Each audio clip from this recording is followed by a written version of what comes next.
3 बजे के बुलेटिन में बड़ी खबर राजस्थान से है। कांग्रेस ने सचिन पायलट को उप मुख्यमंत्री और प्रदेश अध्यक्ष पद से हटा दिया है।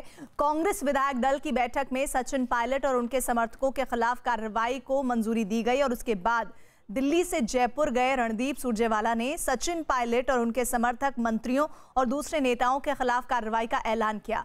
सचिन पायलट के खास रमेश मीणा और विश्वेंद्र सिंह को भी मंत्री पद से हटा दिया गया है।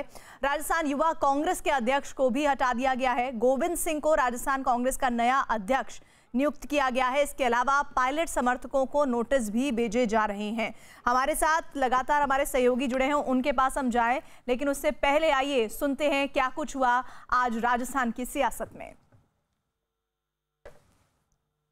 पहली बात, श्री सचिन पायलट जी को, श्री विश्वेंद्र सिंह जी को और मीना जी और श्री रमेश मीणा जी को उप मुख्यमंत्री और मंत्री पद के भार से फौरी तौर से मुक्त किया जाता है। हमारे साथ हमारे दोनों संवाददाता लगातार जुड़े हुए हैं। इस वक्त भवानी भी हैं और हमारे साथ अरुण भी जुड़े हुए हैं। भवानी, कोई अपडेट आ रहा है फिलहाल तो ये बताइए। देखिए, अपडेट ये है कि कल मंत्रिमंडल का विस्तार हो सकता है, क्योंकि 3 को हटा दिया गया, जगह पहले से खाली है 4 मंत्री पद। तो अब ये कोशिश की जाएगी कि कल मंत्रिमंडल विस्तार के जरिए जिससे कि जो लोग पायलट कैंप के हैं, कुछ लोगों को मंत्री बनाया जा सकता है, जो बीएसपी से कांग्रेस में शामिल हुए हैं उनको बनाया जा सकता है, निर्दलीयों को दिया जा सकता है, जिससे कि ये कोशिश की जाए किस तरीके से संतुलन साधा जाए और जो अनिश्चितता का माहौल है उसको खत्म किया जाए। ये मैसेज दिया जाए कि गहलोत सरकार इस तरह अशोक गहलोत अब फ्रंट फुट पर खेलने की कोशिश कर रहे हैं। जो हमारे पास कह रहे हैं कि निर्दलीयों को भी भागीदारी दी जाएगी ताकि उनमें भी एक संतुलन बनाने की कोशिश होगी अशोक गहलोत की तरफ से। लेकिन इस बीच सचिन पायलट पर कार्रवाई के बाद मुख्यमंत्री अशोक गहलोत ने दावा किया है कि उनके पास 122 विधायकों का समर्थन है। अशोक गहलोत ने बीजेपी पर सरकार गिराने के खिलाफ साजिश रचने का आरोप लगाया। आज जो खेल उन्होंने खेला है 2-3 दिन से, आप बताइए 122 लोग हमारे पास में हैं, 107 कांग्रेस के हैं। आप समझ रहे 2-3 कितने होते हैं? तो इन्होंने क्यों ये खेल खेला? और आप ब्लैकमेल कर रहे हो। आप असेंबली के अंदर फ्लोर टेस्ट होना चाहिए कह रहे हैं, कल मैं सुन रहा हूँ। उनमें इतना तो भगवान ने बुद्धि दी है कि कांग्रेस का कोई एमएलए ये मांग कभी नहीं कर सकता। ये पिछले 6 महीने से षड्यंत्र चल रहा था और हम सबको जानकारी थी कि ये षड्यंत्र बहुत बड़ा है, हॉर्स ट्रेडिंग हो रही है और ये चलता रहा और जो स्थिति आज पहुंची उसी कारण पहुंची है। हमारे कुछ साथी गुमराह होकर के चले गए दिल्ली के अंदर और बीजेपी के मंसूबे पूरे नहीं हुए। तो राजस्थान में अभी विधायकों के गणित को लेकर बड़े बड़े आंकड़े पेश किए जा रहे हैं, जिसमें अशोक गहलोत कह रहे हैं कि उनके पास 122 विधायक हैं। अरुण, जरा बताइए, ये गणित 122 वो कह रहे हैं, जानकारी ये आ रही है कि सचिन पायलट के पास 17 है, 72 बीजेपी के पास है, तो ये तो स्ट्रेंथ हो गई 211, तो 200 से पार पहुंच गया है क्या राजस्थान की विधानसभा के आंकड़े को अगर हम देखें? क्योंकि ये तो जोड़ बहुत ही अलग ही पेश कर रहा है स्थिति को। ये बढ़ कैसे रहा है आंकड़ा और घट किसकी तरफ से रहा है, ये भी बताते जाइएगा। प्रीति, देखिए, बड़ा ही एक इंटरेस्टिंग फैक्ट है कि राजनीति में कहा जाता है कि 2-2 कभी 4 नहीं होते, 2-2 या तो 5 होते हैं या 2-2 3 होते हैं। तो उसी तरह का यह आंकड़ा है कि इस एक ही विधायक को अशोक गहलोत भी अपने खेमे में जोड़ रहे हैं, उसी को सचिन पायलट भी अपने खेमे में जोड़ रहे हैं। तो इसलिए सियासत की बातें हैं, सच्चाई कुछ और होती है, बयान कुछ और दिए जाते हैं। जहां तक अशोक गहलोत की बात है तो कल से लेकर अब तक उनकी पार्टी के प्रवक्ता हों चाहे ऑब्जर्वर्स जो सेंटर से आए हैं, वो 106 का ही आंकड़ा गिना रहे हैं कि हमारे पास 103, 104, 105, 106। अशोक गहलोत 122 वो कह रहे होंगे कि जब राज्यसभा के चुनाव हुए थे तब 123 वोट कांग्रेस के पक्ष में पड़े थे, दोनों उम्मीदवारों के पक्ष में, उसकी बात वो कर रहे हैं। लेकिन ये तो साफ साफ दिख रहा है कि सचिन पायलट के पास 16 से 17 विधायक हैं और इसलिए 122 विधायकों का दावा सही नहीं है। हाँ, ये बात जरूर है कि अशोक गहलोत फिलहाल मेजॉरिटी में है और मुझे लगता है कि उनकी सरकार को फिलहाल कोई खतरा नहीं है। बिल्कुल, और इसी के साथ ही डिप्टी सीएम और राजस्थान कांग्रेस के अध्यक्ष पद से हटाए जाने के बाद सचिन पायलट ने ट्विटर हैंडल पर अपना प्रोफाइल बदल लिया है। वो प्रोफाइल आपको हम दिखा रहे हैं। उन्होंने अपने ट्विटर हैंडल पर डिप्टी सीएम और कांग्रेस के प्रदेश अध्यक्ष पद का प्रोफाइल हटाया है। उन्होंने अपने नए प्रोफाइल में खुद को टोंक से विधायक और पूर्व मंत्री का प्रोफाइल दिखाया है। साथ ही उन्होंने इस दौरान जब प्रेस कॉन्फ्रेंस रणदीप सुरजेवाला कर रहे थे और अशोक गहलोत राज्यपाल से मिलने पहुंचे थे, उन्होंने एक ट्वीट भी किया जिसमें उन्होंने कहा कि सत्य को परेशान किया जा सकता है, पराजित नहीं किया जा सकता है। तो ये ट्वीट का बदलना और उनके प्रोफाइल में बदलाव भवानी ये बताता है कि अब राहें सचिन पायलट और कांग्रेस पार्टी दोनों की अलग अलग हो चुकी हैं।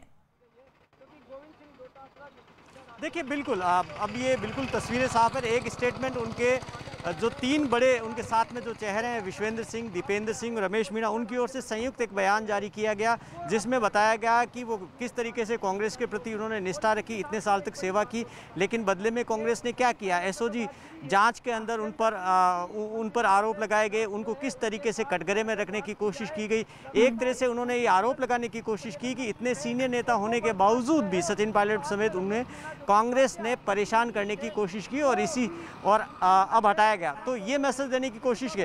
एक प्रीति जो अभी अपॉइंटमेंट हुए उसमें एक इम्पॉर्टेंट बात यह है कि 3 लोगों का जो अपॉइंटमेंट हुआ डोटासरा का प्रदेश अध्यक्ष पद और यूथ कांग्रेस के अध्यक्ष पद पर और तीसरा इसमें तो जो गणेश डोगरा जिसको बनाया गया है, जिम्मेदारी दी गई है यूथ कांग्रेस की, वो आदिवासी है। उनको वादा खिलाफी बेहतर होता वो किसानों के कर्जे माफ करते, बेहतर होता जो लाखों बेरोजगार सड़कों पर आंदोलनरत थे, बेहतर होता कोरोना का प्रबंधन ठीक करते, लेकिन इनको सोनिया गांधी की चापलूसी चाटुकारिता से फुर्सत नहीं थी।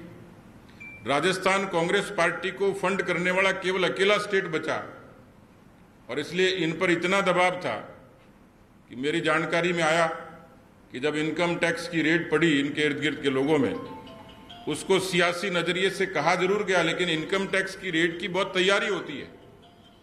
वहां पर जो दस्तावेज आए, जैसा मेरी जानकारी में आया, उन दस्तावेजों में जो खुलासा हुआ वो समय बताएगा उसका, लेकिन जिस तरीके से उन दस्तावेजों में चौंकाने वाली बातें थी, राज्यसभा के चुनाव में उन दस्तावेजों से साबित होगा कि खरीद फरोख्त हुई। आज भी जब ये सरकार पूरे तरीके से अल्पमत में आ चुकी है, उस अल्पमत को बहुमत में, क्योंकि बुनियाद तो ऐसे ही हुई थी, 2018 में पूरी की पूरी बीएसपी को, बहुजन समाज पार्टी को जो खा गए, जिन निर्दलियों को जिस तरीके से अनैतिक दबाव से उनको जोड़े रखने की कोशिश हुई, और आज भी उससे बाज नहीं आए। आपने देखा होगा भी बीटीपी के विधायकों का वीडियो, उन पर पिछले कई दिनों से पहरा है और सब लोगों की, हम लोगों की, अपने खुद के लोगों की जासूसी, फोन टैपिंग, ये तो आदत में ही है। लेकिन वो अपने क्षेत्र में जा रहे थे, पुलिस ने बदसलूकी की, उनके 2-2 मंत्री उनके पीछे तक गए। उन्होंने कहा हम अपने क्षेत्र में जाएंगे, हम स्वच्छंद हैं, हमारी पार्टी अलग है, हम तो तटस्थ हैं। राष्ट्रीय अध्यक्ष का पत्र भी दिखाया। आज अभी उन्होंने वीडियो जारी किया है, राजकुमार राउत विधायक ने। इस तरीके से तानाशाही के जरिए सामान्य सी किसी टेलीफोनिक बात को केवल बीजेपी को बदनाम करने के लिए, कोई साधारण से कार्यकर्ताओं को जिन्होंने अपनी कोई बात की होगी, कोई कंसर्न नहीं था, 124A ये लगाना साबित करता है कि 1870 का वो कानून जो यंग इंडिया के बाद में 19वीं दशक में 19वीं शताब्दी में महात्मा गांधी पर इन्हीं अंग्रेजों ने लगाया था, आज वही कानून जिसकी 2019 में खुद ने उन्होंने कहा कि हम इस कानून को 124A को खत्म करेंगे। क्यों करेंगे? हार्दिक पटेल और कन्हैया कुमार भी दोषी थे। 2000 के उस मैनिफेस्टो को भूल के वही अशोक गहलोत जी 124A को यहां लागू करने की बात करते हैं। जिस तरीके से विधायकों की बाड़ाबंदी की, कोरोना के लिए लोग कोरोना के कारण त्राही कर रहे हैं और सरकार फिर एक बार फिर से होटल में, न मुख्यमंत्री, न मंत्री, न विधायक उनके, जनता उनसे। सतीश पुनिया बीजेपी से सीधे तौर पर यह आरोप लगाते हुए कि राजस्थान की सरकार अपने आप को संभाल नहीं पा रही है, जो जिम्मेदारी राजस्थान की जनता ने उन्हें दी थी वो नहीं निभा पा रही है, और इस तरह के अनर्गल आरोप बीजेपी पर लगाए जा रहे हैं जिनका कोई अर्थ नहीं है। इधर कांग्रेस नेता और पूर्व केंद्रीय मंत्री जितिन प्रसाद ने सचिन पायलट पर हुई कार्रवाई पर दुख जताया। उन्होंने एक ट्वीट के जरिए अब भी विवाद के सुलझने की उम्मीद जताई। उन्होंने सचिन पायलट को अपना अच्छा दोस्त बताया और लिखा कि बीते सालों में सचिन पायलट ने पार्टी के लिए जो किया उसकी अनदेखी नहीं की जा सकती है।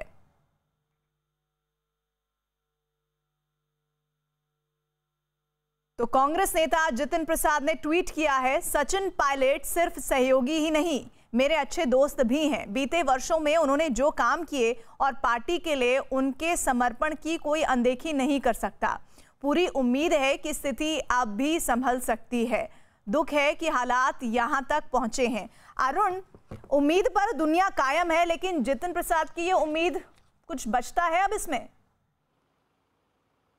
देखिए, जितिन प्रसाद खुद भी उत्तर प्रदेश में नाराज हैं पार्टी के नेतृत्व से, क्योंकि उनको उस तरह की भूमिका नहीं दी जा रही है जैसा कि वो चाहते थे। वो प्रदेश का अध्यक्ष बनना चाहते थे, जबकि अजय कुमार लल्लू को बना दिया गया। और जितने नेता पुत्र हैं, आप देखिए कि चाहे वो जितिन प्रसाद हों, ज्योतिरादित्य सिंधिया हों, सचिन पायलट हों, ये सारे एक साथ मंत्री बने थे, थोड़ा बहुत आगे पीछे, और राहुल गांधी ने इनको मंत्री बनाया था। और उस समय बड़े जोर शोर से कहा जाता था कि यही टीम राहुल है, उसमें से 2 आउट हो गए। जितिन प्रसाद जिस तरह से नाराज हैं प्रदेश नेतृत्व से, और ब्राह्मण चेतना परिषद के जरिए वो अलग आवाज उठा रहे हैं। तो इस तरह से देखा जाए तो कांग्रेस के अंदर नाराज नेताओं का एक बड़ा तबका है, जिसको लगता है कि पार्टी में कुछ खास लोगों की चलती है, जैसे केसी वेणुगोपाल, जैसे राजीव सातव, जैसे शक्ति सिंह गोहिल। उनका ये मानना है कि राहुल गांधी के आसपास यही 3-4 नेता हैं, सारे फैसले लेते हैं, बाकी लोगों को नजरअंदाज किया जाता है। तो जो जितिन प्रसाद ने लिखा है वो उनका भी दुख है, और साथ ही साथ सचिन पायलट के बहाने उन्होंने अपना दुख भी प्रकट किया। लेकिन अगर ये सच होता अरुण, तो फिर जो जिम्मेदारी भरे पद मिलते रहे हैं, चाहे मैं ज्योतिरादित्य सिंधिया की बात करूं या फिर मैं सचिन पायलट की बात करूं, अगर ऐसा ही होता, आधा सच ही अगर सच पूरा होता, तो शायद इतने बड़े जिम्मेदारी भरे पद पर उनको नहीं बिठाया जाता। इस बीच अशोक गहलोत का दावा है कि उनके पास 122 एमएलए मौजूद हैं, हमारी सरकार सुरक्षित है। अशोक गहलोत ये सीधे तौर पर कह रहे हैं, लेकिन 122 का ये जो आंकड़ा है ये उनके पास कहां से आया ये समझना होगा।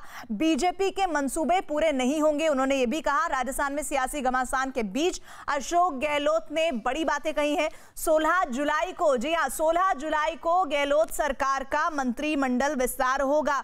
तो ये इस वक्त की बड़ी खबर, यानी कि आज 14 तारीख है और परसों राजस्थान सरकार का मंत्रिमंडल विस्तार होगा। भवानी, ये बड़ी खबर आ रही है राजस्थान में सियासी घमासान के बीच। देखिए प्रीति, अभी हम बता ही रहे थे आपको कि मंत्रिमंडल विस्तार होगा बिल्कुल, और ये और इसके साथ में ये भी है कि 2 डेप्यूटी सीएम बनाए जा सकते हैं। सचिन पायलट की 1 डेप्यूटी सीएम थे, उसकी जगह 2 की तैयारी है। दूसरा, सचिन पायलट की जगह एक गुर्जर समुदाय से डेप्यूटी सीएम के पद पर भी आ सकता है, और एक को दलित को बनाया जा सकता है। तो ये कोशिश की जाएगी कि सचिन पायलट की भरपाई किस तरीके से की जाए इस मंत्रिमंडल के अंदर। और दूसरा, ये मैसेज देने की कोशिश करेगी, क्योंकि अशोक गहलोत के सामने सबसे बड़ी चुनौती है राजस्थान में कास्ट इक्वेशन बैलेंस करना, क्योंकि कांग्रेस के लिए सबसे बड़ी ज़रूरी और मजबूरी कास्ट इक्वेशन है। जो नेता गए हैं वो अलग अलग अपनी जातियों के अंदर प्रभाव रखते हैं, उनको बैलेंस करना। और तीसरा, निर्दलियों को संतुष्ट करना, बीएसपी से जो 7 एमएलए आए हैं उनको संतुष्ट करना, क्योंकि उन्हें वादा करके अशोक गहलोत लेकर आए थे, उन्होंने समर्थन दिया। और तीसरा, जो पायलट कैंप के विधायक जो रुके हुए हैं उनको भी संतुष्ट करना, और अपने समर्थकों को। ये तमाम चीज़ें मंत्रिमंडल के अंदर हमें देखनी होगी कि अशोक गहलोत कैसे एडजस्ट करते हैं। और अगर 2 डेप्यूटी सीएम बनाएंगे तो वो 2 सीनियर नेता कौन से होंगे, काफ़ी सारी चीज़ें हैं। जब मंत्रिमंडल का विस्तार होगा तो ये मायने रखते हैं। और प्रीति, अभी जो तीनों अपॉइंटमेंट हुए वे तीनों कास्ट इक्वेशन को ध्यान में रखकर, और जो नेता बगावत किए उनके रिप्लेसमेंट को ध्यान में रखते हुए की गई है। एक जाट, एक आदिवासी और एक राजपूत, ये 3 अपॉइंटमेंट उन्होंने अभी किए हैं इसी को देखते हुए। क्योंकि 2-3 नेता जो गए हैं उनमें से एक जाट समुदाय से हेमाराम चौधरी बड़े नेता, दूसरे दीपेंद्र सिंह है वो बड़े नेता, और तीसरे आदिवासी रमेश मीणा। इनके लिए इसलिए इन्होंने अभी जो कांग्रेस अध्यक्ष बनाया वो जाट को बनाया, और जो सेवा दल का अध्यक्ष बनाया वो एक राजपूत को बनाया, और युवा कांग्रेस का अध्यक्ष जो मुकेश भाकस का रिप्लेसमेंट किया गया वो एक आदिवासी से किया गया, क्योंकि कांग्रेस का आदिवासी बड़ा वोट बैंक है, जो खास तौर पर जो दक्षिणी राजस्थान का इलाका है वहाँ पर आदिवासी समुदाय निर्णायक भूमिका के अंदर है। तो काफ़ी चीज़ें। जी। जी बिल्कुल, और ये जानकारी आ रही है 16 जुलाई को होगा मंत्रिमंडल विस्तार और 4:30 बजे उसी शाम को होगा शपथ ग्रहण। इस तरह की जानकारी आ रही है। राजभवन में शपथ ग्रहण समारोह को किया जाएगा। लेकिन भवानी, एक सवाल जो बार बार खटक रहा है, वो सवाल उस दावे को लेकर जो अशोक गहलोत ने किया है कि उनके पास 122 का फिगर है विधायकों का। क्या ये वाकई में दावा सही है, सटीक है, या फिर इस दावे को सिर्फ बढ़ा चढ़ाकर अशोक गहलोत पेश करना चाहते हैं ताकि बीजेपी, जिस पर वो आरोप लगा रहे हैं कि बीते 6 महीने से षड्यंत्र किया जा रहा था उसकी तरफ से, और सचिन समर्थकों में खलबली मचे? देखिए, कोशिश सचिन अशोक गहलोत की यही है। ये तो सच वो भी जानते हैं, सच बाकी सब लोग भी जानते हैं, क्योंकि 18 विधायक तो कैमरे में सचिन पायलट के साथ में है। तो कांग्रेस के सामने तो मेजॉरिटी साबित करना ही सबसे बड़ी चुनौती है। ये सब दावे 109, 112, 122 अलग अलग तरीके से दावे कर रहे हैं। अभी कुछ देर पहले जब हम चेतन डूडी से बात कर रहे थे, वो 109 बोल रहे थे। उससे पहले हमें एक विधायक ने 106 बताया, अब अशोक गहलोत 122 बता रहे हैं। तो आप इससे अंदाज़ा लगा सकते हैं, एक ही होटल के अंदर, एक ही कैंप के अंदर अलग अलग तरीके के दावे किए जा रहे हैं। हालांकि संख्या इन सब से काफ़ी कम है, लेकिन तब तक अशोक गहलोत की कोशिश, अशोक गहलोत एक राजनीति के चाणक्य हैं, पॉलिटिकल मैनेजमेंट को जानते हैं, प्रेशर टैक्टिक्स को जानते हैं। तो वो इसका इस्तेमाल करने की कोशिश कर रहे हैं, जिससे कि जो पायलट के समर्थक हैं उन पे दबाव बनाया जा सके और ये मैसेज दिया जा सके कि उनके पास विधायक संख्या के अंदर ज़्यादा हैं या आ सकते हैं, ये मैसेज। और बीजेपी को ये मैसेज देना चाहते हैं कि जो पायलट कैंप में बैठे हुए हैं वो भी वापस आ सकते हैं। तो ये तमाम तरीके की दबाव की रणनीति, और मंत्रिमंडल विस्तार जो किया जा रहा है वो भी इसी रणनीति के तहत किया जा रहा है, जिससे पायलट कैंप में बैठे हुए उनको मैसेज दिया जा सके कि अगर आप वापस आ रहे हो तो आपको जगह दी जा सकती है। जी, और इसी के साथ ही वापस मैं अरुण उस सवाल पर आना चाहती हूं जिस पर हम चर्चा कर रहे थे। सचिन पायलट या फिर ज्योतिरादित्य सिंधिया, जितिन प्रसाद के आप जेस्चर देख ही रहे हैं, और बार बार बीजेपी ये बात कहती रही है कि कांग्रेस आज के समय में अप्रासंगिक हो गई है। क्या इस तरह के स्टेप्स अगर कांग्रेस के युवा नेता उठाते हैं तो वो उस बात को पुख्ता करते हैं, या फिर वो बीजेपी की इस बात की झांसे में आ रहे हैं, या फिर इसमें सच्चाई है? क्योंकि एक अनुभव और युवा का कॉम्बिनेशन कांग्रेस पार्टी की बड़ी ताकत है, लेकिन अब वो ताकत घटती जा रही है, कमजोरी बनती जा रही है। देखिए, निश्चित रूप से राहुल गांधी कांग्रेस के सबसे बड़े नेता आज के डेट में हैं। सोनिया गांधी अध्यक्ष भले ही हैं, लेकिन राहुल गांधी ही सारे फैसले लेते हैं। अब राहुल गांधी की टीम के सदस्य ही अगर एक एक करके छोड़ के जाएंगे पार्टी, तो निश्चित रूप से सवाल तो उठेगा कि अनुभव और युवा दोनों का जो सामंजस्य बनाने की कोशिश की उन्होंने, देखिए कमलनाथ और ज्योतिरादित्य सिंधिया को एक फ्रेम में राहुल गांधी लाए, यहाँ पर सचिन पायलट और अशोक गहलोत को एक फ्रेम में लाए, लेकिन उस फ्रेम से जो युवा है लगातार निकलते चले जा रहे हैं। तो जाहिर सी बात है, बीजेपी जो आरोप लगाएगी वो सियासी आरोप है, लेकिन कांग्रेस को आत्मनिरीक्षण और आत्मचिंतन जरूर करना चाहिए। नहीं, लेकिन ये सियासी आरोप तब सच हो जाते हैं जब एक एक कर ये युवा चेहरे कांग्रेस पार्टी को छोड़ने का फैसला कर लेते हैं और इतने बड़े गंभीर सवालों के साथ छोड़ते हैं, जिसका जवाब ठीक से अभी अशोक गहलोत ने भी नहीं दिया है, रणदीप सुरजेवाला ने भी नहीं दिया है। आप दोनों लगातार हमारे साथ बने रहिएगा। इस बीच बड़ी खबर आ रही है कानपुर कांड से जुड़ी हुई। कानपुर कांड के आरोपी शशिकांत ने न्यूज 18 पर कबूल किया है कि विकास दुबे की पुलिस पर हमला करने की योजना पहले से थी। शशिकांत ने न्यूज 18 को बताया कि उसके ही घर में सीओ देवेंद्र मिश्र समेत 3 पुलिस वालों की बेरहमी से हत्या की गई। शशिकांत ने यह भी बताया कि उसे पुलिस पर गोली चलाने के लिए विकास दुबे ने कहा था और उसने अपने घर की छत से पुलिस पर गोलियां चलाई थी। पुलिस ने शशिकांत की निशानदेही पर वारदात में लूटी गई इंसास और AK-47 राइफल और कारतूस भी बरामद किए हैं।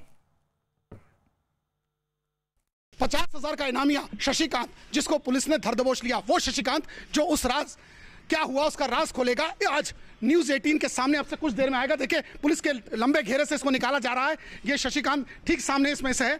देखिए, इसने अपने बाल तक घुटा के रखे हुए हैं। कहीं ना कहीं से हमें बात करने दीजिए, बात करने दीजिए। एक सेकंड। अरे बात करने दीजिए। क्या नाम है आपका, बताइए। शशिकांत पांडे। शशिकांत, क्या हुआ उस रात को बताइए, बताइए क्या हुआ उस रात, पूरी बात बताइए। क्या हुआ उस रात, पूरी बात बताइए। सर कुछ नहीं, मतलब इन्होंने गोली चलवाई थी। किन्होंने, पूरी बात बताइए। विकास दुबे ने। हाँ। और उसमें 6 लोग मारे गए। कौन कौन था उस दिन और साथ, और कौन कौन लोग थे उस पूरे मामले में, कौन कौन आपके सहयोगी साथ थे? और उसमें जो मारे गए अमर दुबे, हाँ। विकास दुबे, हाँ। और प्रभात मिश्रा, हाँ। अतुल, हाँ। और प्रेम कुमार पांडे मेरे पापा, हाँ। और बहुआ। हाँ, तुम्हारे घर पे 3 पुलिस वालों को मारा गया, कैसे मारा गया, तुम लोगों ने किस तरह मारा और क्यों भाग गए तुम फिर? सर बड़ी बेरहमी से मारा गया उन लोगों को।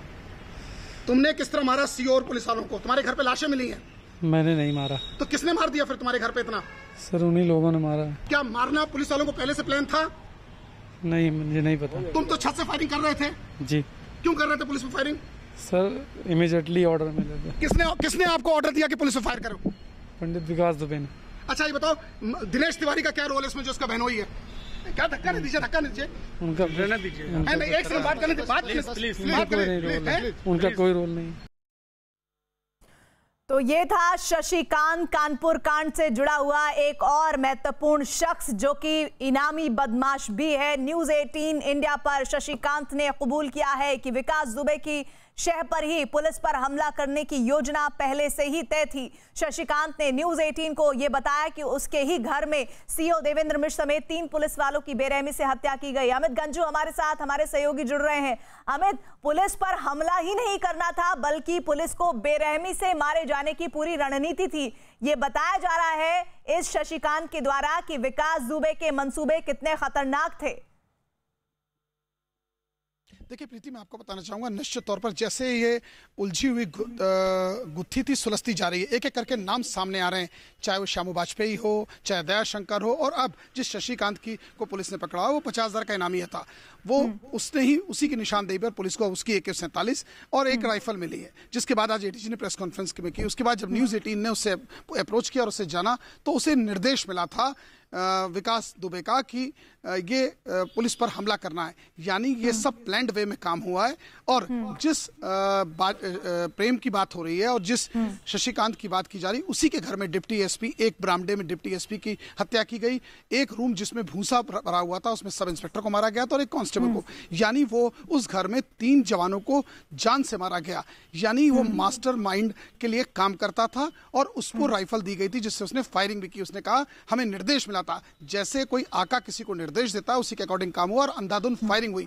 15 से 20 लोग इसके साथ और थे। एक बात सबसे बड़ी और जो मालूम चली कि उसके बाद से भागना, फर्स्ट डे जब न्यूज़ 18 की टीम पहुंची तो इस शशिकांत की वाइफ का साफ कहना था कि उसे कुछ नहीं मालूम, जबकि उसका जो ऑडियो वायरल हुआ है उसके बाद से ये बात क्लियर हो गई कि उसे मालूम था कि उसके घर में 3 पुलिसकर्मी मारे गए।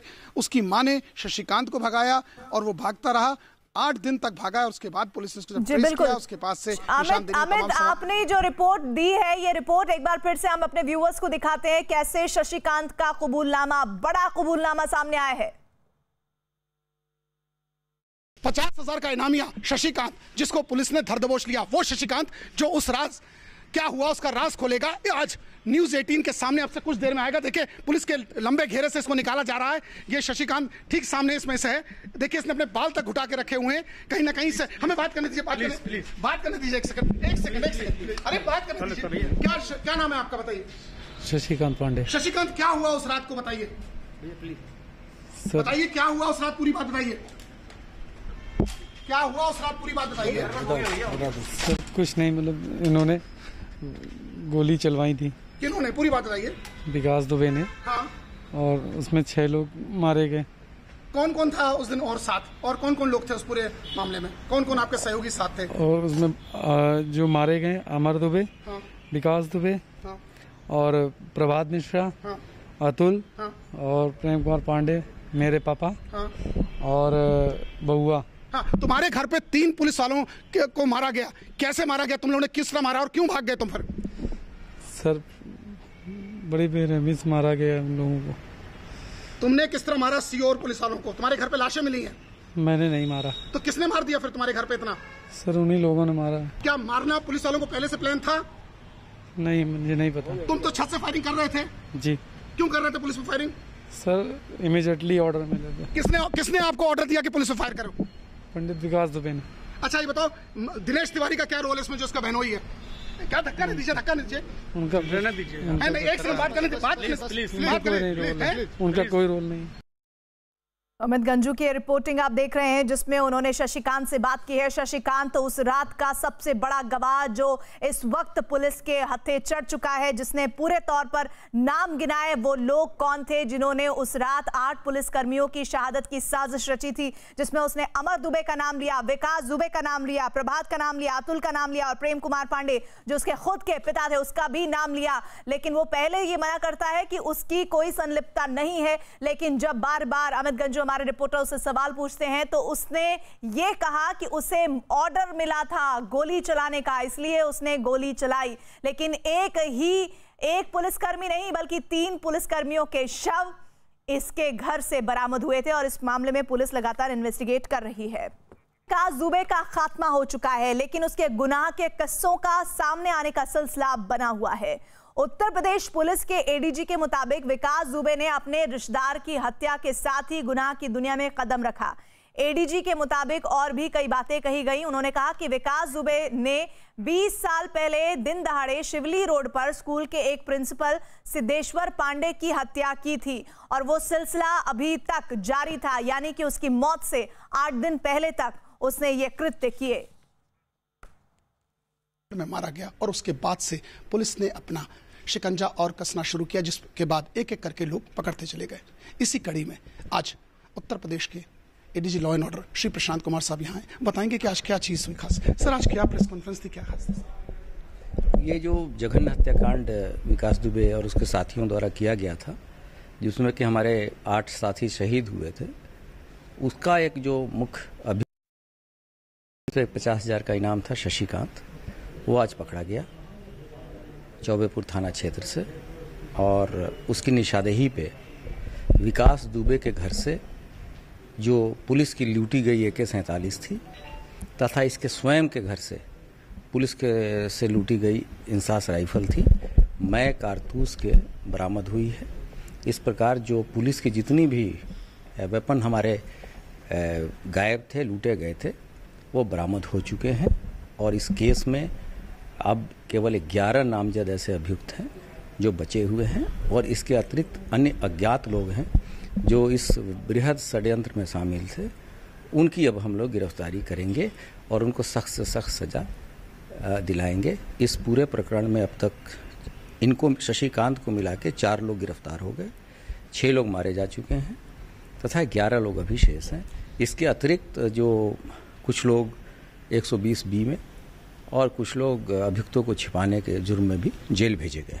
सर जिस प्रकार से पीड़ित पक्ष का कहना है कि सिद्धेश्वर पांडे की हत्या का मामला हो, चाहे मंत्री संतोष शुक्ला का, दिनेश तिवारी भी नामजद था, उस तक पुलिस कब पहुंचेगी और उस पर क्या कार्रवाई करेगी? इसमें दो इश्यूज हैं। कैसे विकास दुबे इस तरह से इतना साम्राज्य उसका फैला, इस संबंध में एक अपर मुख्य सचिव के नेतृत्व में एक SIT का गठन हुआ है जिसमें पुलिस के अधिकारी भी हैं। वो सभी पहलुओं को देख रही है और जहाँ तक विवेचना का प्रश्न है वो हम लोग लगातार इस पे अपनी नज़र रखे हैं और जैसा कि शासन का है, पुलिस महानिदेशक के निर्देश हैं, इसमें से कोई भी व्यक्ति जिसने कि पुलिस पे हाथ उठाया है बचने नहीं पाएगा और सबको सज़ा दिलाई जाएगी और कानून के शिकंजे में जो कठोरतम सज़ा है हम उनके खिलाफ एविडेंस एकत्रित करके कोर्ट में देंगे और उनको सजा दिलाएंगे। सर बस एक आखिरी सवाल, जिस दिनेश तिवारी की हम बात कर रहे हैं या पीड़ित पक्ष बात कर रहा है, उस पर क्या कार्रवाई होगी ये मैं जानना चाह रहा हूँ सर आपसे। ये जो विवेचना होगी, अभी से कार्रवाई के बारे में पूरी चीजें बता देना उचित नहीं है, इससे विवेचना प्रभावित होती है। सर आजीवन कारावास की सजा है उसको? सर हाँ नहीं, वो आपने बताया है और सभी चीजें हमारे जो विवेचक हैं उनके संज्ञान में है और हम जो जिस तरह की जिसकी जितनी का दंड का भागी है उसको हम दंड दिलाने की कोशिश माननीय न्यायालय से करेंगे। तो आपने देखा ये एडीजी श्री प्रशांत कुमार साहब हैं जिनका साफ कहना है कि जो कुख्यात अपराधी जिस तरह विकास दुबे मारा गया उस तरह अन्य सदस्य भी कोई भी बख्शा नहीं जाएगा, उनकी सजा सलाखों के पीछे होगी। जर्नलिस्ट आशीष पांडे के साथ Amit Ganju, news 18 Kanpur. UP police ने कानपुर में 8 पुलिसकर्मियों की शहादत के मामले में कार्रवाई तेज की है। पुलिस के मुताबिक इस मामले में अब तक मुख्य आरोपी विकास दुबे समेत 6 आरोपी मारे जा चुके हैं, जबकि 4 आरोपियों को गिरफ्तार कर लिया गया है। बाकी बचे 11 आरोपियों की तलाश है। छापेमारी हो रही है। पुलिस ने पकड़े गए आरोपियों की निशानदेही पर वारदात में लूटी गई AK-47 और एक इंसास राइफल बरामद कर ली है। 2 तस्वीरें आपको हम दिखा रहे हैं इस वक्त। विकास समेत 6 आरोपी ढेर हैं। 11 आरोपियों की इस वक्त तलाश के लिए छापेमारी पुलिस कर रही है और इस कार्रवाई में जो भी बचाने में मदद कर रहा है उन्हें भी लगातार पुलिस पूछताछ के लिए हिरासत में ले रही है। अमित हमारे साथ जुड़ रहे हैं। अमित गंजू ने वो रिपोर्ट दिखाई जिसमें शशिकांत ने ऐसा खुलासा किया जिससे पता चलता है कि पुलिस वालों की शहादत के खिलाफ जो साजिश की गई थी उन्हें सिर्फ मारना ही नहीं था बल्कि बुरी तरह से मारने की पूरी साजिश थी और ये मैसेज देने की कोशिश थी कि जो भी हमारे सामने आएगा उसे खत्म किया जाएगा। लेकिन अमित, ये भी साफ पुलिस की तरफ से कार्रवाई में बता दिया गया कि 8 दिन बाद ही आपका हिसाब चुकता किया गया। बिल्कुल सही आपने कहा। जिस प्रकार से खून की होली 2/3 की रात में खेली गई, उसके बाद से घेराबंदी की गई। 6 घंटे के अंदर पहले प्रेम और उसके बाद अतुल मारा गया और उससे भी असलहा बरामद हुआ। उसके बाद घेराबंदी बढ़ती चली गई, चाहे हमीरपुर का मामला हो, चाहे भवन के इटावा का मामला हो, चाहे प्रभात का मामला हो जिसे बाईपास पर मारा, या फिर चाहे विकास दुबे का जिसे एनकाउंटर में कानपुर के सचिन डी मार गिरा। एक एक करके सारे गुर्गे जो मेन गुर्गे थे सब मार गिराए गए। अब दयाशंकर जो पहले नौकर था बता रहा था वो कुछ नहीं जानता, जिसने कहा मुझे राइफल चलाना नहीं आता, मगर उसके पास 8 साल पुराना लाइसेंस था। इस सबसे बड़ी जांच का विषय है कि पुलिस ने कैसे उसे लाइसेंस इशू कर दिया जो राइफल चलाना नहीं जानता। मगर जो सूत्र हमारे बताते हैं कि छत पे खड़े होकर राइफल चलाने वाले में दयाशंकर भी था। लेकिन अभी भी इस मामले में 11 आरोपियों की तलाश है और लगातार उन नामों का खुलासा भी सामने होगा।